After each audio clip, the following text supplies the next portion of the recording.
ಎಲ್ರಿಗೂ ನಮಸ್ಕಾರ. ಹೊಸ ಬೆಳಗ್ಗೆ ಸುಸ್ವಾಗತ. ಇವತ್ತು ಪ್ರೊಜೆಕ್ಟರ್ ರಿವ್ಯೂನ ಮಾಡ್ಲಿಕ್ಕೆ ಹೋಗ್ತಾ ಇದೀನಿ. ಸೊ ನೀವು ನೋಡ್ತಿರ್ಬೋದು ವಿಡಿಯೋಲ್ಲಿ. ಸೊ ಪ್ರೊಜೆಕ್ಟರ್ ನೋಡ್ಲಿಕ್ಕೆ ಈ ತರ ಕಾಣಿಸುತ್ತೆ. ಈ ಪ್ರೊಜೆಕ್ಟರ್ ನಾನು ಅರೌಂಡ್ 850 ರುಪೀಸ್ನ ಪರ್ಚೇಸ್ ಮಾಡಿದೆ. ಆನ್ಲೈನಲ್ಲಿ 3000 ರುಪೀಸ್ಗೂ ಸೇಲ್ ಮಾಡ್ತವ್ರೆ, 1000 ರುಪೀಸ್ಗೂ ಸೇಲ್ ಮಾಡ್ತವ್ರೆ, 1000 ರೂಪಾಯಿಗೂ ಸೇಲ್ ಮಾಡೋರು ಇದ್ದಾರೆ. ಈಗ ಈ ಪ್ರಾಜೆಕ್ಟರ್ ನನಗೆ ಆಫರಲ್ಲಿ ಆಗಸ್ಟ್ 15th ಆಫರ್ ಅಂತ 850 ರುಪೀಸ್ಗೆ ನನಗೆ ಈ ಪ್ರಾಜೆಕ್ಟರ್ ಸಿಕ್ತು.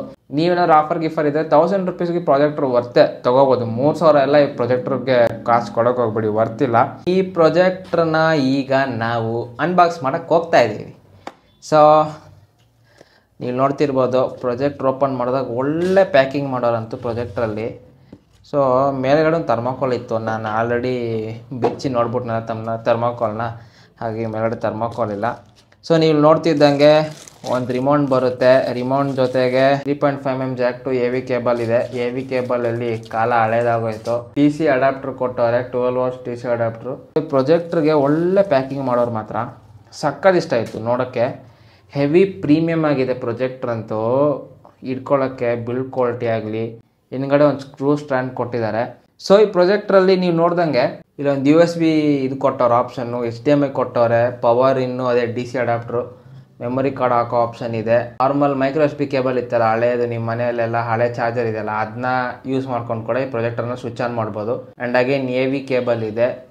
Next 3.5mm jack headphones adapter ಇದೆ. ಇದರಲ್ಲಿ ಸ್ಪೀಕರ್ ಇದೆ. ಆಬ್ವಿಯಸ್ಲಿ ಸ್ಪೀಕರ್ ಸೌಂಡು ಇಂಪ್ರೆಸಿವ್ ಅಂತನಲ್ಲ, ಡೀಸೆಂಟ್ ಆಗಿದೆ. ಇದರಲ್ಲಿ ಲಿಂಕ್ ಕೊಡಬೇಕು ಹಂಗೆ ಕೊಟ್ಟವ್ರೆ. ಆ್ಯಂಡ್ ಅಗೇನ್ ಇದರಲ್ಲಿ ಒಂದು ಹೆಡ್ಫೋನ್ ಜಾಕ್ ಕೊಟ್ಟಿದ್ದಾರೆ. ಸೊ ಹೆಡ್ಫೋನ್ ಜಾಕಿಂದ ನೀವು ಸ್ಪೀಕರ್ ಕನೆಕ್ಟ್ ಮಾಡ್ಕೊಂಡು ಯೂಸ್ ಮಾಡ್ಕೋಬೋದು.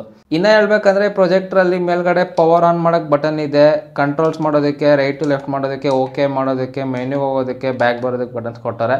ಅದು ಬಿಟ್ಟರೆ ಪ್ರೊಜೆಕ್ಟ್ರಲ್ಲಿ ಏನಿಲ್ಲ. ಈಗ ಈ ಪ್ರೊಜೆಕ್ಟ್ರದ್ದು ಸ್ಕ್ರೀನ್ ಕ್ವಾಲಿಟಿ ಚೆಕ್ ಮಾಡೋಣ ಬನ್ನಿ. ಸೊ ಈ ಪ್ರೊಜೆಕ್ಟರ್ ಆನ್ ಮಾಡಿದ್ಮೇಲೆ ಲೆಫ್ಟ್ ಸೈಡಲ್ಲಿ ನಾಸಲ್ನ ತಿರುಗಿಸ್ಬೇಕು ನೀವು, ಮುಂದೆ ಬರುತ್ತರ. ಸೊ ಫುಲ್ ತಿರುಗಿಸ್ಮೇಲೆ ಈ ತರ ಪ್ರೊಜೆಕ್ಟರ್ ಡಿಸ್ಪ್ಲೇ ಕಾಣಿಸ್ಲಿಕ್ಕೆ ಇರುತ್ತೆ ನಿಮಗೆ. ಈ ಪ್ರೊಜೆಕ್ಟರಲ್ಲಿ ಬರೋ ಡಿಸ್ಪ್ಲೇ ನೈಟ್ ಟೈಮಲ್ಲಿ ಮಾತ್ರ ನೀವು ಯೂಸ್ ಮಾಡೋಕ್ಕಾಗೋದು, ಯಾಕಂದ್ರೆ ಫುಲ್ ಡಾರ್ಕ್ ಇದ್ರೆ ಮಾತ್ರ ಸ್ವಲ್ಪ ಕ್ಲಿಯರ್ ಆಗಿ ಕಾಣಿಸುತ್ತೆ. ಅಂಡ್ ಅಗೇನ್ ಇದರಲ್ಲಿ ಯಾವುದೇ ಟೆಕ್ಸ್ಟ್ ಅದು ಇದು ಕ್ಲೀನಾಗಿ ಕಾಣಿಸೋದ. ಓಕೆನಾ, ನೀವೇನಾದ್ರೂ ಮೂವೀಸ್ ನೋಡ್ಬೇಕಂದ್ರೆ ಅದಕ್ಕೆ ಯೂಸ್ ಆಗುತ್ತೆ. ನನಗೆ ಗೊತ್ತಿರೋ ಮಟ್ಟಿಗೆ ಯಾವ ಥರ ಇದರ ಕ್ವಾಲಿಟಿ ಜಾಸ್ತಿ ಬರುತ್ತೆ ಅಂದರೆ, ಈ ಪ್ರೊಜೆಕ್ಟರ್ನ ತುಂಬ ಹತ್ರ ತೊಗೊಂಡೋಗಿ ಇಟ್ಟರೆ ಒಂದು 32 inch TV ಥರ ಪ್ರೊಜೆಕ್ಟ್ ಆಗುತ್ತೆ. ಆವಾಗ ಸ್ವಲ್ಪ ವಿಡಿಯೋ ನೋಡೋಕ್ಕೆ ಕ್ವಾಲಿಟಿ ಐತೆ. ಸ್ವಲ್ಪ ದೂರ ತೊಗೊಂಡೋದ್ರೆ ಕ್ವಾಲಿಟಿ ಇರಲ್ಲ. 40 inch TV ಥರ ಇರುತ್ತೆ ನೋಡೋಕ್ಕಾದ್ರೂ, ಅವಾಗ ಕ್ವಾಲಿಟಿ ಇರಲ್ಲ. ನಿಮಗೆ ಕ್ವಾಲಿಟಿ ಬೇಕಂದ್ರೆ 32 ಇಂಚಲ್ಲೇ ತೊಗೊಂಡೋಗ್ಬೇಕು ನೀವು ಇಲ್ಲಿ ನೋಡ್ದಂಗೆ. ಅದು ಬಿಟ್ಟರೆ ಇದಕ್ಕೆ ವಾರಂಟಿ ಗ್ಯಾರಂಟಿ ಏನಿಲ್ಲ. ಸೊ ತೊಗೊಳ್ವಾಗ ಚೆಕ್ ಮಾಡಿ ತೊಗೊಳ್ಳಿ. ಅಕಸ್ಮಾತ್ ಆನ್ಲೈನಿಂದ ಆರ್ಡ್ರ್ ಮಾಡಿಸಿದ್ರೆ ಅನ್ಬಾಕ್ಸಿಂಗ್ ವಿಡಿಯೋ ಎಲ್ಲ ಮಾಡಿಕೊಂಡು ವಿಡಿಯೋನ ಕಂಟಿನ್ಯೂಸ್ ಆಗಿ ಶೂಟ್ ಮಾಡಿಕೊಂಡು ಆನ್ ಆಗ್ತಿದೆ ಇಲ್ವ ಅಂತ ಚೆಕ್ ಮಾಡಿಬಿಟ್ಟು ಪ್ಯಾಕೇಜಿಂಗ್ನ ರಿವರ್ಸ್ ಮಾಡ್ಬಿಡಿ. ಅದು ಬಿಟ್ಟರೆ ಇನ್ನೇನಿಲ್ಲ ಪ್ರೊಜೆಕ್ಟ್ರ್ ಬಗ್ಗೆ ಹೇಳೋದಕ್ಕೆ. ಸೊ ನೀವೇ ನೋಡಿದರೆ ಪ್ರೊಜೆಕ್ಟ್ ರಿವ್ಯೂ ಇಷ್ಟ ಆಯ್ತಾ ಅಂದರೆ ಒಳ್ಳೆ ಕಮೆಂಟ್ಸಲ್ಲಿ ತಿಳಿಸಿ. ಸೊ ಎಷ್ಟು ಜನ ಕ್ಯೂರಿಯಸ್ ಆಗಿದ್ರಿ ಪ್ರೊಜೆಕ್ಟ್ರ್ ಬಗ್ಗೆ, ಈ ಪ್ರೊಜೆಕ್ಟ್ ರಿವ್ಯೂ ಅಂತೂ ಯಾರು ಹಾಕಿಲ್ಲ.